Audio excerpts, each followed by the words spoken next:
In this presentation, we examine the documentary sale. Now, the documentary sale is a legal structure, and it permits international sales across long distances and across lengthy time periods. The typical documentary sale will involve a shipment of goods across oceans, which of course will require a lengthy delay between shipment of the goods and payment for the goods. And we handle that delay through the process known as the documentary sale. Now, we've previously discussed the expectations of the buyer and seller in a sales transaction. And briefly, in those transactions, the seller's expectation is to be paid. The seller expects to be paid as soon as the goods leave his hands. The buyer expects an opportunity to inspect the goods prior to paying for them. And in a face-to-face transaction, this is very easy to accomplish. The buyer will inspect the goods prior to the sale, and the seller will be paid when the seller surrenders possession of the goods. Obviously, this becomes much more difficult when distance increases. And as distance increases, so does the required time for transport. So we turn to the documentary sale. Now, there are 5 parties involved in the documentary sale. There's the seller, the buyer, the seller's bank, the buyer's bank, and the carrier. The carrier is going to be the entity that transports the goods. Now, the documentary sale provides the infrastructure that permits large-scale international sale of goods. So how does it work? An international sales transaction will begin the same way any sales transaction does. A contract is executed between the seller and the buyer, and that contract will contain the essential terms of the sale: the goods to be sold, the quantity, and the price. And once the sales contract has been executed, the buyer is responsible for securing financing through its bank to pay for the goods.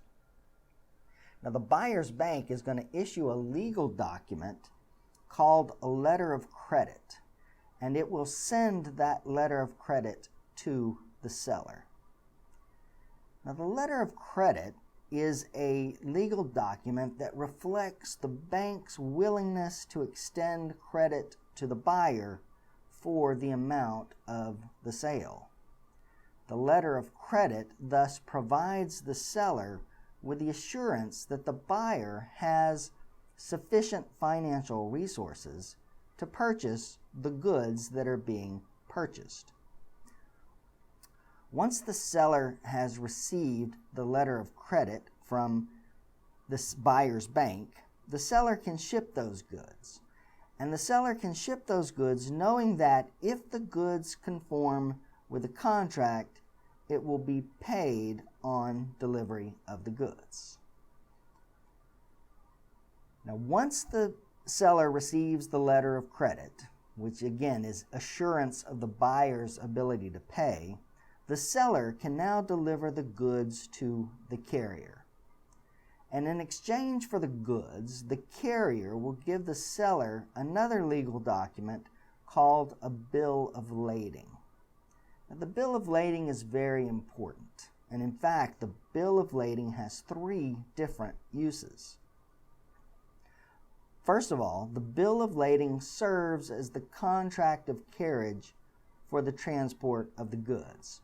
In other words, the bill of lading is the agreement between the carrier and the seller to transport the named goods. Now, the bill of lading has another function, and that function is to act as a receipt for the goods.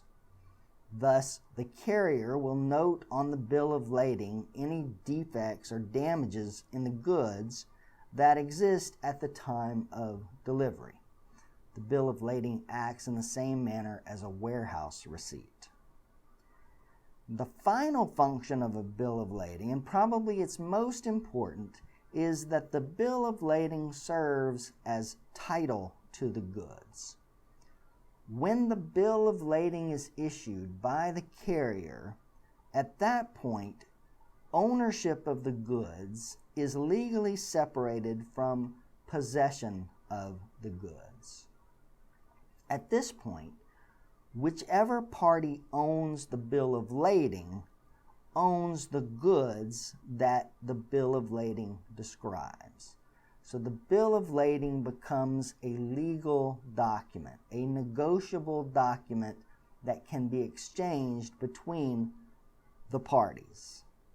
And when that bill of lading is exchanged, ownership to the goods is exchanged.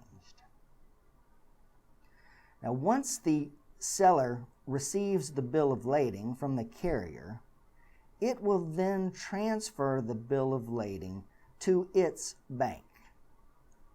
At that point, the seller's bank will then transfer the bill of lading to the buyer's bank. The buyer's bank will then hold on to the bill of lading until the goods arrive. The buyer's bank will hold the goods, the bill of lading, in trust. Now, eventually, the goods will reach a port close to the buyer. This could be a few weeks later, it could be a year later. But when the goods reach the buyer's closest port, the buyer will have an opportunity to inspect the goods. If the goods conform to the contract, the buyer will notify its bank that it intends to accept delivery of the goods. Once the buyer has signaled its acceptance of the goods, it must then pay for the goods, either in cash or by drawing on the letter of credit. The buyer will send payment for the goods to its own bank. At that point, the buyer's bank will then give to the buyer the bill of lading. And the buyer, once it possesses the bill of lading, has a right to claim the goods from the carrier. The carrier must surrender the goods to anyone who presents the bill of lading. The buyer's bank, once it receives payment, will then transfer that payment to the seller's bank. And then the money will go to the seller. The seller's bank will forward the payment to the seller. And that is the conclusion of the documentary sale. The documentary sale is going to protect the seller's ability to receive payment. The documentary sale also protects the buyer's ability to receive conforming goods, goods that conform to the contract. And although it sounds complicated, the documentary sale process occurs thousands of times each year and permits international commerce to continue.